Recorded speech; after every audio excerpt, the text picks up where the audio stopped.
Hola familia y amigos, bendiciones en el nombre poderoso de Jesús. Mi nombre es Elmer Arana, soy apologeta católico, miembro del movimiento misionero Juan 23. En esta oportunidad vamos a hablar un poquito de este libro que es sobre los padres apostólicos, escrito por un erudito protestante de nombre Alfonso Ropero. Aquí nos habla de muchas cartas, nos habla de la Didache, las cartas de San Clemente Romano, cartas de San Ignacio de Antioquía, carta y martirio de Policarpo, la carta de Bernabé. También nos habla de la carta a Diogneto, fragmentos de Papías, y también nos habla del pastor de Hermas, que como bien sabemos, Hermas era pues hermano del Papa Pío I, que es el 10º obispo de Roma, o sea, el 10º Papa de Roma. Vamos a leer algunos fragmentos del libro que nos habla 7 libros de las cartas de San Ignacio de Antioquía. Por ejemplo, la carta de Esmirna, la de Policarpo, carta a Éfeso, la Magnesia, Filadelfia, Trayes y también la carta a Roma.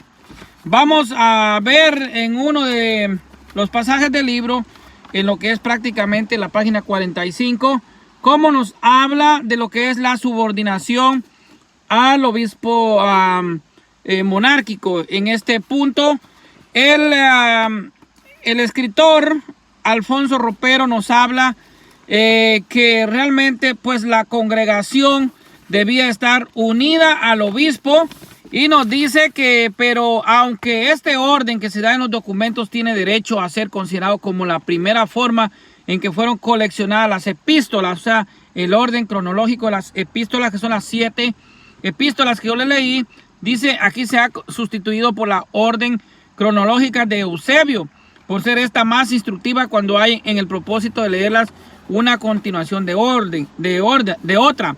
Las cartas son breves escritos de circunstancias redactados según las reglas de la epistología y de la retórica antigua, pero sin divisiones a estructuras amplias. Los temas centrales que destacan en ellas son la advertencia con las falsas doctrinas, o sea, las herejías, y especialmente el docetismo, que era el que se atacaba en esa época.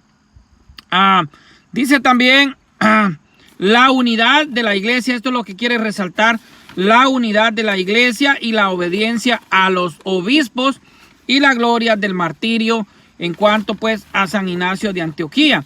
Las 6 cartas escritas a la iglesia de Asia Menor, dice, están presididas por 2 temas centrales: la subordinación al obispo monárquico y la lucha contra los herejes, con vistas a mantener la unidad de la iglesia. Entonces es evidente que para San Ignacio de Antioquía el obispo monárquico garantiza la unidad de la iglesia, a la vez que expresa su naturaleza esencial, y también advierte que no se haga nada fuera de lo que es el obispo. Dice, San Ignacio escribía entonces a los Esmirnas lo siguiente: que nadie haga nada perteneciente a la iglesia al margen del obispo, considerando como Eucaristía válida. Aquí hay algo muy importante, porque San Ignacio ya practicaba y creía pues en la presencia real de la Eucaristía como el único culto divino instituido por nuestro Señor Jesucristo. Dice, considerando como Eucaristía válida la que tiene lugar bajo el obispo o bajo uno a quien el obispo haya encomendado. Y sigue diciendo en la carta a los hermanos de Esmirna, ahí donde aparezca el obispo, ahí debe estar el pueblo. Y tal como ahí donde está Jesucristo, ahí está la iglesia católica. Año 107 después de Jesucristo. Entonces, aquí vemos que pues el obispo de Antioquía, que es padre apostólico de la iglesia, Ignacio de Antioquía, ya hablaba de la Eucaristía como el único culto divino, y todo centralizado a lo que es el obispo. Dice, Jesús está en la iglesia universal, o sea, iglesia católica, y esto lo dice en la carta de los Esmirnas en el capítulo 8. Dice, las cartas de Ignacio se difundieron con mucha rapidez al poco tiempo de su muerte, o sea, las cartas que él dirigió. Hay otra parte del fragmento que voy a leer así rapidito, que nos habla la importancia de la carta a los romanos. Dice, es interesante por contener más datos biográficos y dar a entender que los cristianos de Roma tenían cierta influencia en las capas de gobierno. Pues Ignacio le ha llegado el rumor de que la comunidad romana está gestionando la anulación de su condena, lo que el obispo rechaza con vehemencia. Escribo a todas las iglesias y hago saber a todos que mi propio libre albedrío, o sea, su propia decisión del obispo, moriré gustoso por Dios. O sea, él está aceptando el martirio como un sacrificio para alcanzar pues su salvación y alcanzar la corona y estar con Jesucristo. Dice, si vosotros no lo impedís, os exhorto pues a no hacerme un favor fuera de tiempo. Tened paciencia conmigo, hermanos, no me impidáis el vivir, no deseéis mi muerte, no entreguéis al mundo a quien anhela ser de Dios, ni le seduzcáis con cosas materiales. Permitidme recibir la luz pura cuando llegue ahí, entonces seré un hombre. Permitidme ser un imitador de la pasión de mi Dios. Si alguno le tiene a él consigo, que entienda lo que deseo y que sienta lo mismo que yo, porque conozco lo que me apremia. Carta a los Romanos capítulo 4 versículo 6 es carta pues dirigida durante su martirio a lo que era el Coliseo romano, o sea, antes de ser devorado por las fieras. Según aparece, se calculó que el viaje de Ignacio y el resto de la cuerda de presos llegara a Roma antes del fin de las fiestas que celebraban con pompa inaudita hasta entonces el triunfo del emperador Trajano, de origen hispano, sobre los imbatibles dacios en el año 106. Tras largo enfrentamiento, la celebración de esa victoria se iba a marcar con una carnicería de hombres y fieras en el circo romano.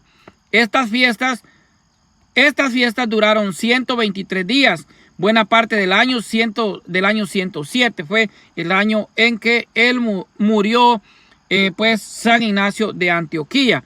10,000 gladiadores perecieron en ellas, así como 12,000 animales. Según Dion Casio, entre cuyas garras y colmillos perecieron Ignacio de Antioquía y sus compañeros de viaje, según la costumbre de arrojar a los condenados a las fieras. Según las actas de los mártires, Zosimo y Rufo murieron el 18 de diciembre del año 107, Ignacio 2 días después. O sea, estamos hablando de un 20 de diciembre del año 107, fue cuando San Ignacio de Antioquía, obispo mártir de la iglesia, pues murió en lo que era el imperio romano, sacrificado por las fieras. Dice, durante las veneraciones con que celebraban las Saturnalias, los cristianos, según el martirio, o sea, esto es también, hay un libro que se llama El Martirio de Cristianos, que está pues en poder de la iglesia, que se apresuraron a recoger los huesos que las fieras no trituraron y puestos en una caja, fueron transportados a Antioquía y como reliquias preciosas y veneradas, aunque la verdadera reliquia de San Ignacio son de orden espiritual.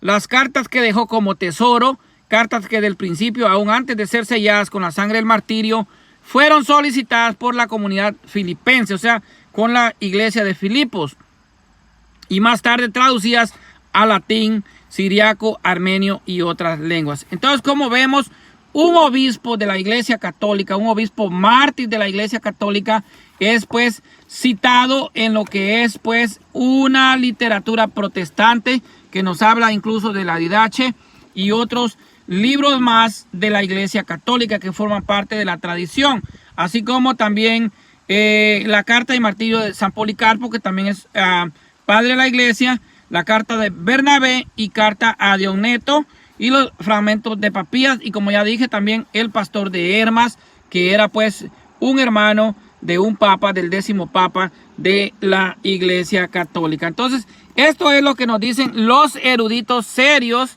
protestantes, que no pues ponen en duda su prestigio como escritores y no pues enseñan mentiras. Entonces, aquí nos habla puramente de lo que es la autoridad de la iglesia, que es pues obedecer al obispo, y nos lo está diciendo pues un erudito protestante.